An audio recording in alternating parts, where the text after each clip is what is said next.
Hi students, I wanted to go ahead and tell you how we're going to do things this week in terms of the material. I'm going to start off by talking to you a little bit about friendship and justice, and that gets a bit more political. And then I'm going to talk to you about happiness more broadly as we wrap up Aristotle's. There's a really interesting moment in the Ethics when Aristotle says that friends don't need justice, and I think that should have struck you as weird. In part because, in his own theory, justice is a moral virtue, and the most complete type of friendship is the friendship between moral equals.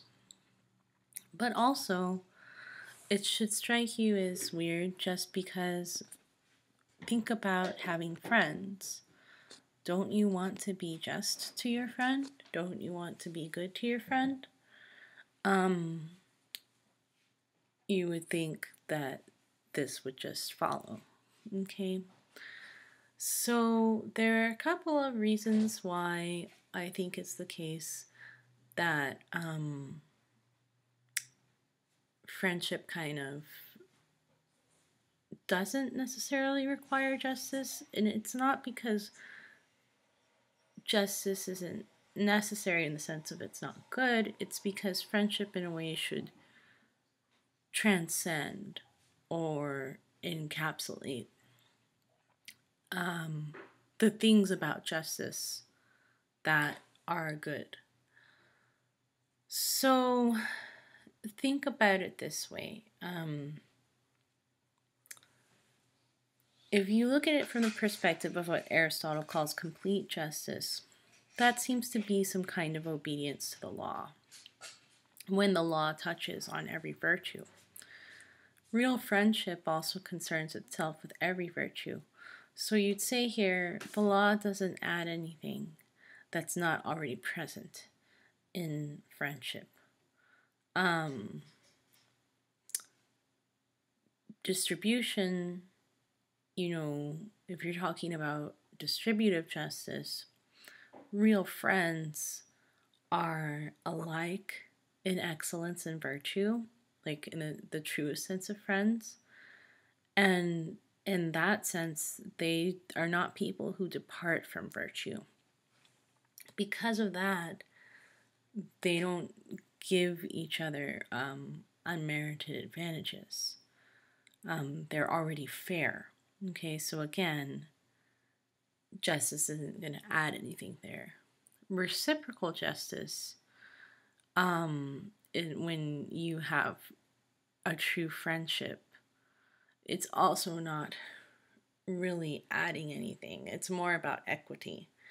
Okay, like when you're married, if you conduct your marriage in a way where you say to your spouse, I did this for you, so you should do that for me, or you think, I'm going to do this for my spouse because they earned it, because they did this for me. It's fair. That's not real friendship. That's more clinical, more calculating. It involves a kind of keeping score. Like if my husband does something for me, like let's say that he landscapes, where we live, and then I offer to give him the money that I would have given a landscaper. We all know that wouldn't make sense, okay? But this sort of reciprocal justice is not really there. It doesn't add anything to friendship either. You can see how equality is involved in both of these types of relationships. And you can see how these relationships are a part of a regime as Aristotle understands it. But again, friendship rises above justice. Justice does not add anything that friendship doesn't already give. So Aristotle has this interesting line where he says that lawgivers pay more attention to friendship than justice. On this understanding, something like concord, which is civic friendship, isn't just not fighting with your fellow citizen. It's something more than that, right? It's acting like neighbors instead of strangers. So you're not keeping score. You all contribute 100% to the common good. You voluntarily work to do different things that are not mandated necessarily by the law. This doesn't mean that lawgivers pass laws that require you to be friends. Again, that wouldn't actually be friendship. But lawgivers can make laws that make it easier to be friends or that protect friendship. Okay, maybe there are laws we can pass to facilitate neighborhood institutions or other types of institutions that strengthen solidarity. Or maybe there are ways that we can pass laws to avoid disrupting or destroying that. Or maybe we could even do things like think about how we construct a city. Do we zone a city? Do we build it to facilitate friendship or to facilitate commerce? I mean, these are all things that we could think about. So, to move on then, we need to consider more particularly what friendship is in each kind of regime. Because we kind of talked about friendship and justice more broadly. So now let's talk about friendship and regimes. Let's move on to talking about regimes and friendship. We know that the city, the polis, right, is essential to human happiness for Aristotle. Now, we also know, after doing our reading, that an individual cannot be happy without friendship. So, the polis is essential to our happiness, and friendship is essential to our happiness. By nature, we're social and political beings, and it's natural to live with others, right? So friendship is just a natural part of who we are. Now, what are the political implications of this? Okay, let's kind of walk through it. Friendship is present to the extent that we have something in common. And for Aristotle, we share things in common to the extent that we share a view of what is just. So you can already see how this is very different from contemporary ideas of citizenship. So friendship isn't, the real form of friendship isn't just I like watching murder mysteries and you like watching murder mysteries, and so we're friends. Okay, to be real friends for Aristotle, true friends, you have to have some kind of commitment to the same idea of what it means to live a good life, of what it means to live a just life. So justice and friendship are linked. And you should have seen this in the earlier discussion that I had with you, just, in the previous section. Justice and friendship are linked. They deal with the same kind of things, okay? They're not the same thing, they deal with the same kind of things. And so it's easy to see, I think, that we need the polis to be happy. We need friendship to be happy. Okay, justice and friendship then are linked. If you have a problem in one area, then you're going to have a problem in the other too. Okay? If we disagree about what is just, it might be hard to be real friends. I read an article the other day about a woman who left her husband because he voted for Trump. And I'm not going to talk about if Trump is good or bad or whatever, because that's not what's interesting about this example. A lot of people made fun of her for doing this. And in a way, I can see why they would. Because, it's sort of like, well, I mean, that's your husband. Don't you guys have more things in common than who you're voting for? And we've all seen these mixed marriages. But if you're going to look at it in an Aristotelian sense, if she thinks that voting for Trump represents a certain kind of idea of justice, or if he thinks that not voting for Trump represents a certain kind of idea of justice, maybe there's a way in which they have a real conflict. So to kind of expand this, how does friendship work in a regime? Real friendship. And Aristotle doesn't give a glib answer here. He basically says the kind of friendship you have in a regime depends on what kind of regime it is, okay? We know Aristotle has this regime design where he has 3 true regimes and 3 perverted regimes, okay? Kingship, aristocracy, and polity are the real regimes. The true regimes, tyranny, oligarchy, and democracy, are the perversions of the real regimes. Kingship is the rule of the superior man, and he rules for the good of his subjects. Aristocracy is the rule of the meritorious few, who rule for the good of the subjects. And polity is the rule of the majority, and it's based on property qualification, because the property qualification is doing a stand-in here for having some kind of investments in the common good. Okay, democracy, on the other hand, is a rule of the majority without any qualifications.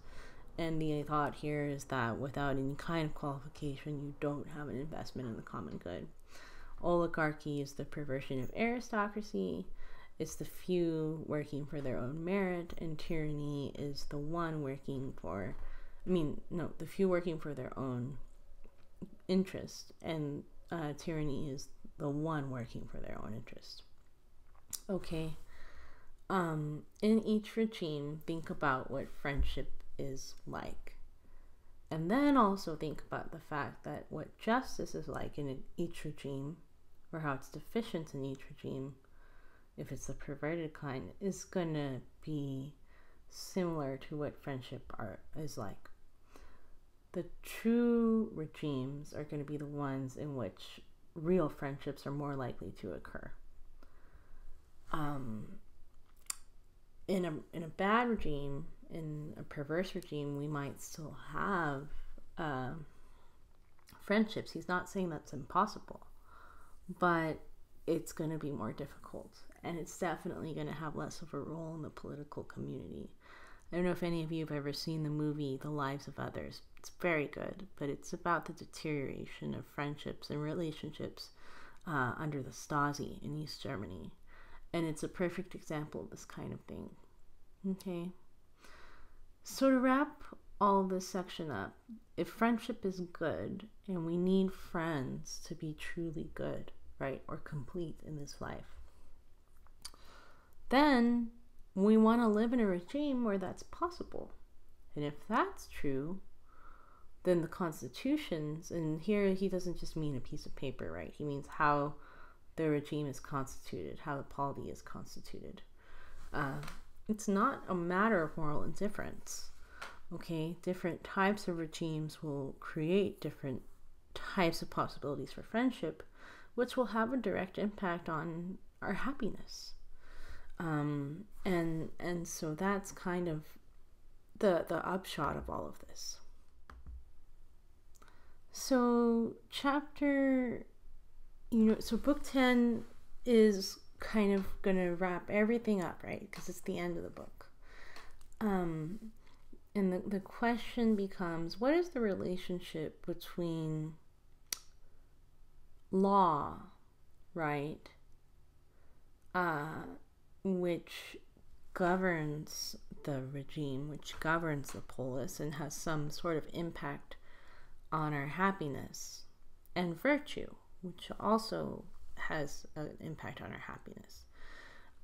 For Aristotle, he doesn't think we're good by nature. He doesn't think we're born good. And he also doesn't think that we can be persuaded or taught to be good, at least not just by having someone come up to you and say, hey, be good. Okay, and this is an interesting example because think about it. Let's say you have an addiction that you really want to stop. Let's just say you smoke or something. You smoke cigarettes. And you know that it's harmful for you. You know that it takes money away from your family. You know it could cut years off of your life that you could spend with your friends and family and contributing to your community. You know all of that. If I came up to you and I said, hey, stop smoking, it's bad. You don't have to be persuaded that it's bad. In fact, maybe you start off by thinking it's good and then I persuade you that it's bad. Okay, is that going to make you stop smoking? Aristotle has a real insight here, which is say, no, it's not. In most cases, it's not enough just to be persuaded about something. You have to be able to be habituated to it, okay? And in some ways, he's going to say you have to be able to be habituated to virtue before you can even be taught. And this is a matter of upbringing. So, like, to give an example, if my daughter has a cupcake and my other daughter takes it away from her, and then I say, if you do that, I'm going to take away your tablet for the week, or I won't let you watch this TV show you like. Okay, and then my daughter gives the cupcake back. Does that mean that she did a virtuous deed for a virtuous reason? No. But on the other hand, it doesn't mean that the law, right, or the way that I'm representing the law in this example, was useless. The hope is that over time, as we practice sharing and as she's obligated to share more, that she'll learn to like to share, or to be able to share without even thinking twice about it. The child on this theory begins to think these things are normal, and then once they are reasonable, they can come up with reasons why it's good to share. Then insight and experience combine, okay, and this is kind of the perfection of practical wisdom. But you need then a sort of discipline, right? That comes from outside of you.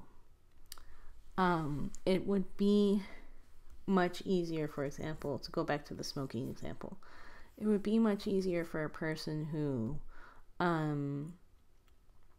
already did a good job of controlling how much they ate. Like, they didn't overeat, they didn't oversleep, they are good at denying themselves things when it would be easy to be gluttonous about it. Someone like that, they might have an easier time learning to give up smoking. Okay, why? Because they've already been primed to have a habit of delayed gratification. So who's responsible for this kind of habituation, this kind of discipline? Families are going to be huge for Aristotle. The family is where a lot of this happens. And then the regime, okay, law.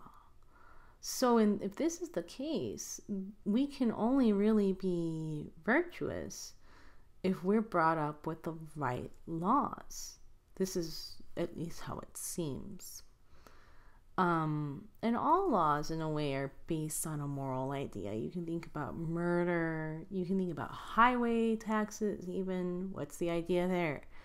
it's good for us to have public transportation for the sake of the common good. But laws just aren't there because we think they have a good goal, right? Or they're a moral thing that we should do. It's also to try to shape, to teach citizens how to be, to essentially habituate them. And so he's gonna say that this is where happiness is really closely related to law. You have to be able to feel a taste of pleasure when you comply with law. But this is because you've already been formed to be able to feel that way. Okay? And if you live in a place where the laws or customs aren't good, it's going to be harder to have those habits. He does say that if you live in a regime like that children and friends can help to attain virtue. But you have to think about it this way. If we're starting off by having to sort of be taught to like being good, then what happens when you don't live in a regime where the laws do that? And I think that's a really important question. So, kind of consider it.